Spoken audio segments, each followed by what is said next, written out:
नमस्कार सबै विद्यार्थी भाइ बहिनीहरूलाई नितन एजुकेशनल इन्स्टिट्युटको YouTube channel Facebook page TikTok साथै जुनसुकै पनि प्लेटफर्मबाट हेर्नु भइरहेको छ भने सबै प्लेटफर्ममा हजुरलाई हार्दिक स्वागत रहेको छ। बीबीएस सेकेन्ड इयरमा तपाईँ पढ्दै हुनुहुन्छ भने organisational behaviour and human resource भनेर तपाईँको एउटा सब्जेक्ट रहेको छ र त्यो सब्जेक्टमा तपाईँको एउटा युनिट रहेको छ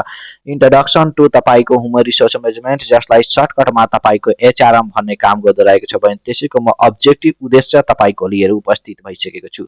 र हजुरलाई म एन्सरको बेसमा लिएर उपस्थित भइसकेको छु। तपाईँलाई प्रश्नले भनिदियो explain the objective of human resource management वा write the objective of human resource management भने हजुर कसरी मिलाएर लेख्नु पर्दो रहेको छ। डाइरेक्ट म पोइन्ट लिएर उपस्थित भएको छैन एन्सर कुचाङ्ग बेसमा। सबैभन्दा पहिला हजुरलाई कसरी लेख्नु पर्दो रहेको छ हेर्नुहोस्। सबैभन्दा पहिला अलिकति ह्युमन रिसोर्स म्यानेजमेन्टको बारेमा हजुरलाई यहाँ लेख्नु पर्दो रहेको छ अब्जेक्टिभ लेख्नुभन्दा पहिला र लास्टमा हजुरलाई कन्क्लुजन पनि लेख्नुपर्छ राम्रो मार्क तपाईँलाई ल्याउनको लागि। हेर्नुहोस्, ह्युमन रिसोर्स म्यानेजमेन्ट जब तपाईँ लेख्नुहुन्छ भने ब्रेकेटमा एचआरएम पनि लेखिदिनु होला र refers to the strategic and तपाईँको सिस्टमेटिक म्यानेजमेन्ट अफ तपाईँको पिपल इन एन अर्गनाइजेसन भनिरहेको छ। हेर्नुहोस्, अर्गनाइजेसन तपाईँको जुन हुन्छ भने त्यसमा तपाईँको धेरै किसिमको तपाईँको रिसोर्सेस हुन्छ जसमा तपाईँको मानिसहरू काम गर्छन्, पिपलहरू जसले पनि एउटा रिसोर्सेस भन्ने काम गरिन्छ र तिनीहरूलाई मेनेज गर्ने कामलाई नै तपाईँको ह्युमन रिसोर्स म्यानेजमेन्ट भनिन्छ। हेर्नुहोस् के भनिरहेको छ, ह्युमन रिसोर्स म्यानेजमेन्ट रिफर गरिरहेको छ कि स्ट्रेटेजिक एन्ड सिस्टमेटिक तपाईँको म्यानेजमेन्ट अफ पिपल, जुन मानिसहरू तपाईँको अर्गनाइजेसनमा काम गरिरहेका छन् तिनीहरूको सिस्टमेटिक र तपाईँको स्ट्रेटेजिक म्यानेजमेन्ट गर्नलाई नै तपाईँको ह्युमन रिसोर्स म्यानेजमेन्ट भनिन्छ। ह्युमन रिसोर्स म्यानेजमेन्टको तपाईँको एम के हुन्छ, to ensure that organisation has a competent motivated and satisfied तपाईँको वर्कफोर्स तपाईँको हुनुपर्दो रहेको छ। हेर्नुहोस्, अर्गनाइजेसनको तपाईँको के हुन्छ, तपाईँ ह्युमन रिसोर्स म्यानेजमेन्टको तपाईँको अब्जेक्टिभ केमा फोकस गर्छ, तपाईँको both organisational goals and need of employment. हेर्नुहोस् मात्र तपाईँको अर्गनाइजेसनल गोलमा फोकस गरेर त हुँदैन जबसम्म तपाईँको निड्स के रहेको छ इम्प्लोइजको भने त्यो बुझ्नु हुँदैन र अर्गनाइजेसनल निड्सको साथमा तिनीहरूको पनि निड्स साथसाथमा पुरा गर्नुपर्छ। तब मात्र के हुन्छ, तपाईँको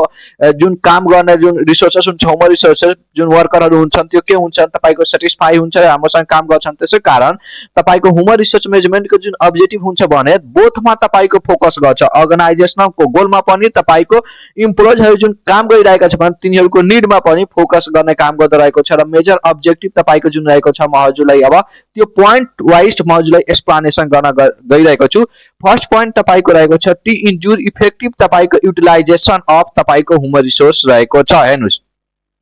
यो पोइन्टमा तपाईँको यहाँ के भनिरहेको छ, एउटा तपाईँको प्राइमरी अब्जेक्टिभ ह्युमन रिसोर्स म्यानेजमेन्टको तपाईँको के रहेको छ, to utilise the human resource efficiently तपाईँको रहेको छ। तपाईँको प्राइमरी अब्जेक्टिभ नै रहेको छ तपाईँको ह्युमन रिसोर्स म्यानेजमेन्टको के रहेको छ, जुन मानिसहरू त्यसमा काम गर्छ भने तिनीहरूलाई इफिसिएन्टली के गर्ने, युटिलाइज गर्ने। Human resource management ensure that employees skill knowledge and ability are use in the best possible way so that organisational तपाईँको प्रोडक्टिभिटी इन्क्रिजेज भनिरहेको छ। हेर्नुहोस् के भनिरहेको छ, यसको मेन नै तपाईँको जुन रहेको छ प्राइमरी अब्जेक्टिभ नै तपाईँको रहेको छ ह्युमन रिसोर्स म्यानेजमेन्टको। जब मानिसहरू अर्गनाइजेसनमा काम गरिरहेका छन् भने तिनीहरूको नलेज स्किल तपाईँको जुन रहेको छ एबिलिटी रहेको छ भने त्यो बेस्ट पोसिबल वेमा तिनीहरूलाई के गर्ने, युटिलाइज गर्ने कि जसद्वारा अर्गनाइजेसनलको तपाईँको जुन प्रोडक्टिभिटी हुन्छ भने त्यो के हुन्छ, इन्क्रिज हुन्छ। नेक्स्ट पोइन्टमा तपाईँको रहेको छ to attract and retain the तपाईँको बेस्ट ट्यालेन्ट भनिरहेको छ। हेर्नुहोस् यसमा तपाईँको डिलिङमा के भनिरहेको छ, HRM aims to attract the skill and qualified candidate through the effective तपाईको recruitment and selection भनिरहेको छ। HRM को तपाईको एम के हुन्छ कि एट्र्याक्ट गर्न तपाईको स्किल एन्ड क्वालिफाइड तपाईको क्यान्डिडेट तपाईको इफेक्टिभ रिक्रुटमेन्ट एन्ड सिलेक्सन द्वारा it also focus on retain तपाईको talent employees by offering the career opportunity fair compensation and तपाईको पोजिटिभ तपाईको वर्क इन्भाइरोमेन्ट रहेको छ। त्यस्तै गर्दा तपाईको पोइन्ट नम्बर 3 मा के भनेको छ, to develop employees through training and career growth. हेर्नुस् के रहेको छ, एचआरएम तपाईले रहेको छ तपाईको प्रोभाइड कन्टिन्युअस ट्रेनिङ, तपाईको कन्टिन्युअस ट्रेनिङ पनि तपाईलाई दिनु पर्दो रहेको छ, डेभलपमेन्ट प्रोग्राम पनि गर्नु पर्दो रहेको छ and career plan to improve the इम्प्लोइजहरु जुन काम गर्छ तिनीहरुको नलेज स्किल एन्ड कम्पिटेन्सी जुन छ त्यो this help the employees perform better and prepare them for the future तपाईको रिस्पोन्सिबिलिटी। यसले के हेल्प पुर्याउँछ, इम्प्लोइजहरु जुन हुन्छ भने तिनीहरुलाई बेटर परफर्म गर्नमा र प्रिपेयर तिनीहरु भइहाल्छन् तपाईको जुन फ्युचर तपाईको रिस्पोन्सिबिलिटी हुन्छ तिनीहरु मतलब त्यो रिस्पोन्सिबिलिटी के भन्छ प्रिपेयर भइहाल्छन्।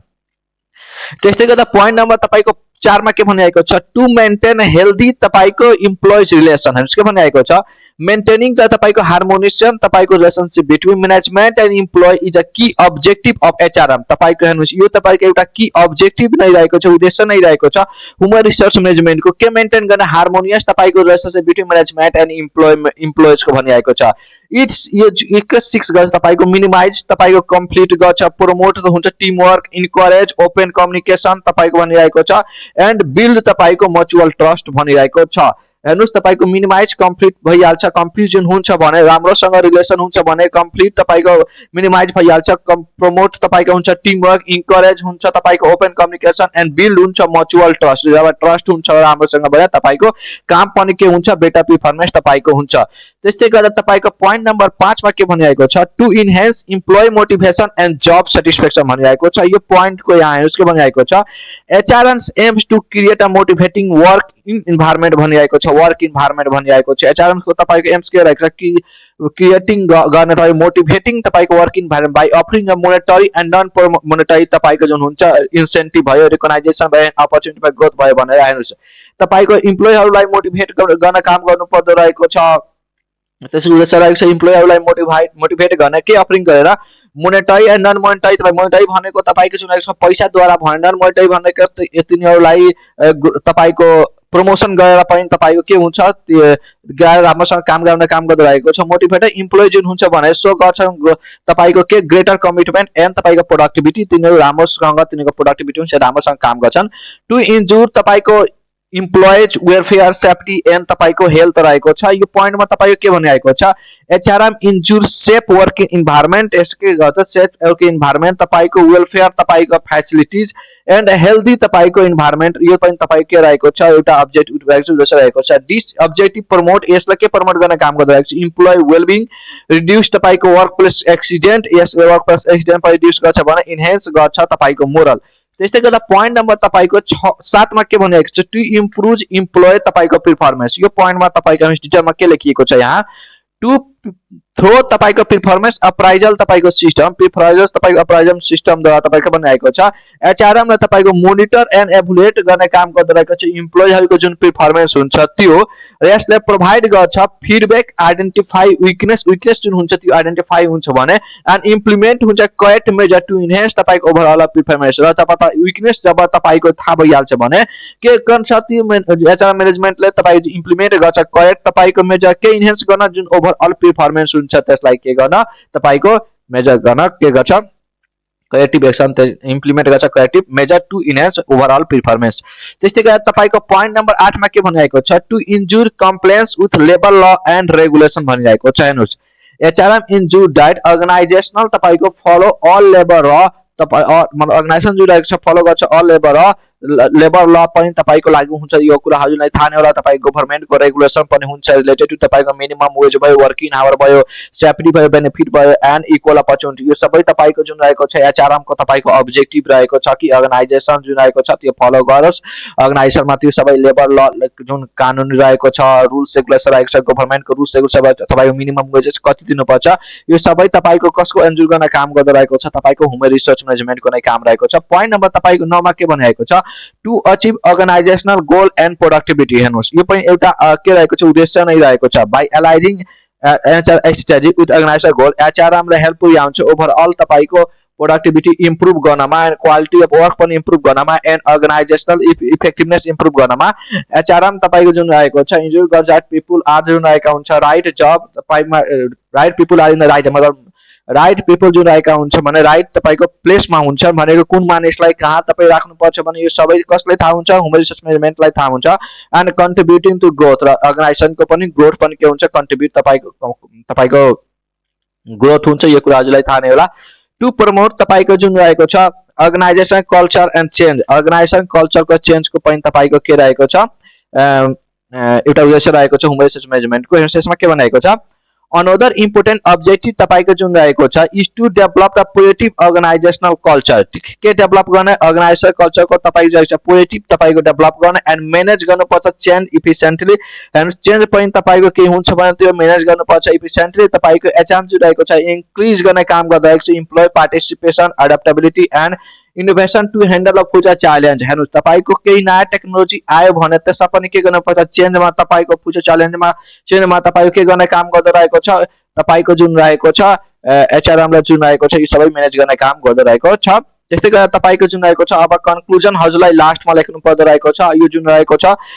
मैले एन्सर क्वेशनको बेसमा हजुरको माझमा लिएर उपस्थित भएको थिए फर्स्टमा मैले ह्युमन रिसोर्स म्यानेजमेन्टको बारेमा पढ्दै त्यसपछि त्यसको अब्जेक्टिभको बारेमा पढ्दै अब लास्टमा हजुरलाई कन्क्लुजन लेख्नु पर्दै रहेको छ ह्युमन रिसोर्स म्यानेजमेन्ट रहेको छ works to balance the goal of organization भनिरहेको छ विथ निड्स अफ